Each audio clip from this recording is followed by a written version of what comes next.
पर जी जब हमें गुस्सा आता है, ईर्ष्या होती है या मन दुखी होता है तो सबसे पहले मन में नकारात्मक विचार नहीं, हमें पहले बताओ गुस्सा क्यों आता है। गुस्सा तब आता है जब हम ये कामना करते हैं कि ये ऐसे चले और वो नहीं चलता, कोई भी हो, तो गुस्सा आ जाता है। हमको ये सोचना है कि मुझे कैसे चलना है। जब मेरा बेटा गलत चल रहा हो तब मुझे कैसे चलना है। मेरी पत्नी जब प्रतिकूल चल रही तो मुझे कैसे चलना है। मुझे क्रोध नहीं लाना, बहुत प्यार से, बड़े गंभीरता से, धैर्य पूर्वक हमें समस्या का समाधान करना चाहिए। क्रोध से समस्या बढ़ती है, ना कि समस्या का समाधान होता है। जब हम गुस्सा करते हैं तब हमारे द्वारा कुछ ऐसा हो जाता है जिससे समाधान होने की जगह और हम फैल जाते हैं, प्रपंच में फंस जाते हैं। तो मुझे लगता है उस समय नाम जप करके हमको अपने अंदर की सोच को ठीक करनी होगी। अगर हम अंदर की सोच को ठीक नहीं कर पाए तो जेल जितनी भरी है वो सब इसी में भरी है, काम में या क्रोध में या व्यभिचार में फंसा या हिंसा में फंसा, चोरी में फंसा, इसी में जेल भरी हुई। तो हमें लगता है हम उस समय अपनी सोच को कंट्रोल कर सके, उसके लिए भगवान का भजन है।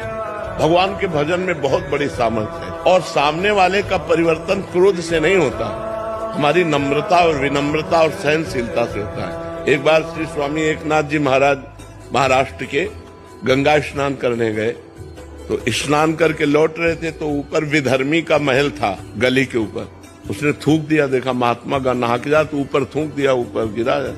वो फिर नहाने गए, वही गली थी, फिर लौटे, फिर थूक दिया, 100 बार थूका। वो 100 बार स्नान करके आए। जब 100 बार स्नान करके आए तो हार गया। वो नीचे उतर के आया और प्रणाम किया और कहा मुझे क्षमा कर दो। उनका क्यों भैया? बोले मैंने 100 बार आपके ऊपर थूका, अपराध किया। बोले नहीं, आपने बड़ी कृपा की। एक दिन में 1 बार गंगा स्नान करता था, आपकी कृपा से 100 बार गंगा स्नान हुआ। ये तो आपकी कृपा। वो चरणों में लौट गया और कहा आज के बाद कभी किसी महात्मा के साथ गलती नहीं करेंगे। विनम्रता और धैर्य ने उसको बदल दिया। अगर उसी समय गाली देते तो शायद और थूकता और गुस्सा करता या और विपरीत चला जाता, लेकिन वो कुछ नहीं बोले तो उसका सुधार हो गया।